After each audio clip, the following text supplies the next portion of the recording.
Hello everyone, welcome to my channel. और आज हम बात करने वाले हैं सम्मान कैपिटल के बारे में। और ये एक टर्न अराउंड स्टॉक है जो कि यहाँ से 2-3 टाइम्स हो सकता है। अभी भी इसमें इतनी जान बची है कि ये 2-3 टाइम्स हो सकता है यहाँ से। और हम इसकी बात करने वाले हैं। इसका मार्केट कैप है 14,000 करोड़ का। ये कंपनी, मैं बता दूँ, लोन देने का काम करती है, हाउसिंग लोन देती है ये कंपनी। और इसलिए इसमें रिस्क भी बहुत कम हो जाता है, ये हाउसिंग लोन देती है। तो अभी इसका मार्केट कैप चल रहा है 14,000 करोड़ का और इसका बुक वैल्यू है 263 रुपीज़ का। करंट प्राइस से ये बुक वैल्यू से ये अभी 100 रुपये नीचे ट्रेड कर रही है। और हम इसकी बात करने वाले हैं आज। इसका एक बार प्रॉफिट एंड लॉस अकाउंट देख लेते हैं। प्रॉफिट एंड लॉस अकाउंट में हमें साफ दिखता है कि 2019 तक, ये देखिए, 2019 तक ये बहुत अच्छे से ग्रो कर रही थी। 3 टाइम्स हो गया था इसका रिवेन्यू और नेट प्रॉफिट 2.5 टाइम्स हो गया था। पर उसके बाद कोविड आया और कोविड में इसको एनपीए की मार पड़ी। एनपीए का मतलब होता है non performing assets. Non performing assets मतलब वो लोन्स जो अब रिपे नहीं हो पाएंगे।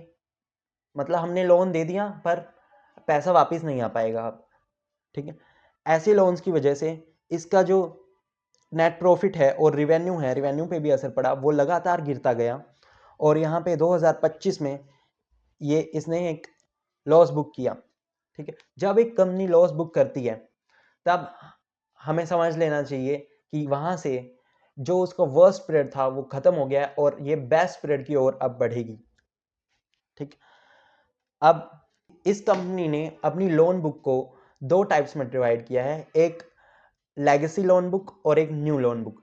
लेगेसी लोन बुक वो लोन बुक है जो 2020 से पहले इन्होंने लोन दिए थे, उसको ये लेगेसी लोन बुक बोलते हैं। जो कोविड के बाद इन्होंने लोन दिए थे उसको बोलते हैं न्यू लोन बुक।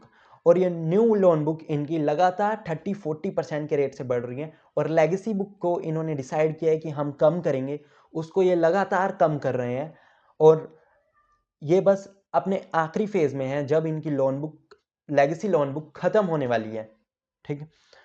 और जो बेकार लोन बुक थी वो खत्म होने वाली है और जो बेस्ट लोन बुक है इनकी, जो न्यू लोन बुक है, वो लगातार 30% के रेट से ग्रो कर रही है, ठीक। इसकी बैलेंस शीट हम देख लेते हैं। बैलेंस शीट में हमें 21,000 करोड़ के रिजर्व्स दिख रहे हैं, 21,000 करोड़ के रिजर्व्स। और ये रिजर्व्स लगातार बढ़ते जा रहे हैं गाइस। जब से कंपनी लिस्ट हुई है तब से इसके रिजर्व्स लगातार बढ़ते जा रहे हैं, लगातार बढ़ते जा रहे हैं।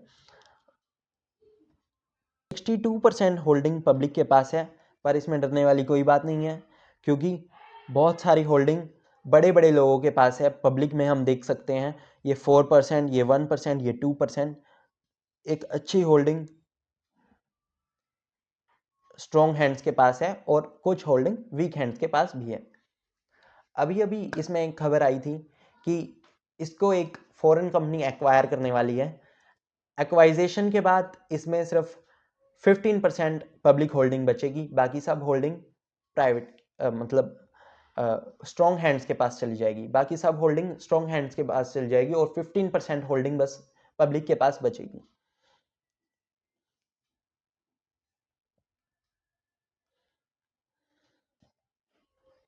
एक बार हम इसके फ्यूचर प्लान्स के बारे में देख लेते हैं गाइस।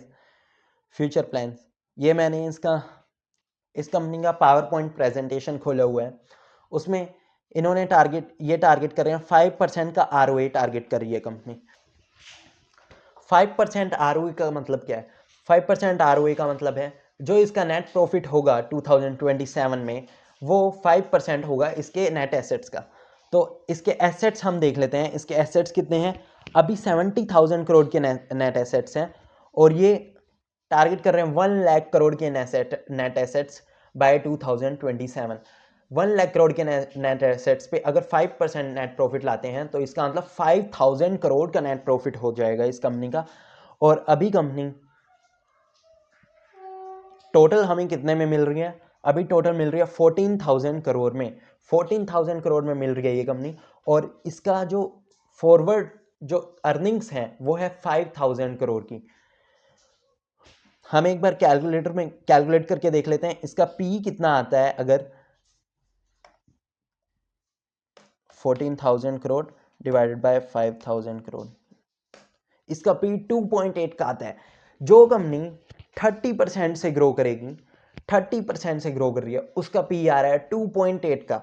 हम बाकी फिर से इसको एक बार कंपैरिजन करके देखते हैं। एप्टस हाउसिंग फाइनेंस इससे थोड़ी सी बड़ी कंपनी है, उसका पी है 20 का, और आधार हाउसिंग फाइनेंस का है 23 का, पीएनबी का है 11 का। हाउसिंग LIC हाउसिंग फाइनेंस एक गवर्नमेंट कंपनी है, इसलिए हम उससे इसको कंपेयर नहीं कर सकते हैं। बजाज हाउसिंग फाइनेंस का पी है 40 का, मीडियन पी जो है वो है 20 का, और इसका जो फॉरवर्ड पी है वो है 2.8 का सिर्फ। तो मीडियन पी तक भी अगर ये जाए तो कितना हो गया हमारा, 7 टाइम्स का गेन मिलता है हमें इस कंपनी में। 7 टाइम्स का गेन हम देख रहे हैं इस कंपनी में आता हुआ। कंपनी 14% की ROE टारगेट कर रही है, यहाँ पर हम देख सकते हैं 14% की ROE टारगेट कर रही है बाय 2027।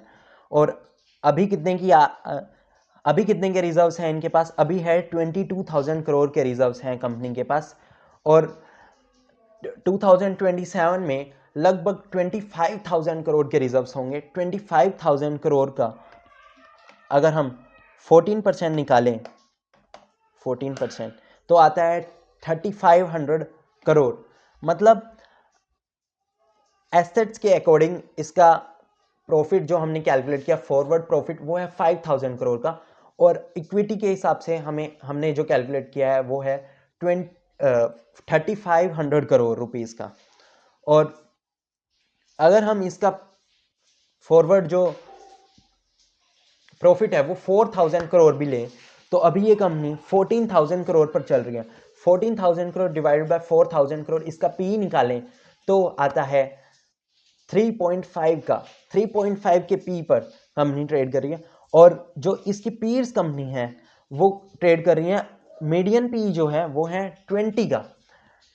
20 का पी है, और 20 डिवाइडेड बाय 3.5 करके देखते हैं। 5.7 टाइम्स का गेन है गाइस इस कंपनी में, और 1.5 इयर्स का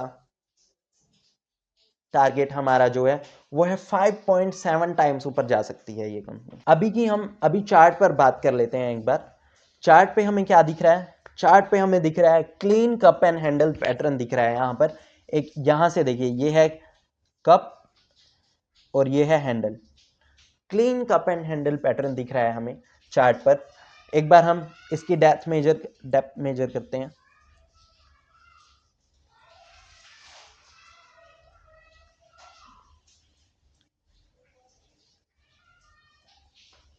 ये है 115 रुपीज़ की, 115 रुपीज़ का डिफरेंस है इसके लो और हाई में। कप एंड हैंडल के बेस पे इसका जो टारगेट बनता है वो बनता है 315 रुपये का। जो कप एंड हैंडल के बेस पे इसका, कप एंड हैंडल के बेस पे जो हमें इसका टारगेट दिखता है वो है 315 रुपये का। और 315 अगर यहाँ से हम देखें तो कितना दूर है, 315, लगभग 100% का गेन हमें यहाँ से दिख रहा है। 95% का गेन हमें दिख रहा है यहाँ से, और ये एक अमेजिंग अपॉर्चुनिटी है। It's not a buy and sell recommendation guys. अगर आपको हमारा वीडियो पसंद आया हो तो इसको लाइक, शेयर एंड सब्सक्राइब करें। Thank you.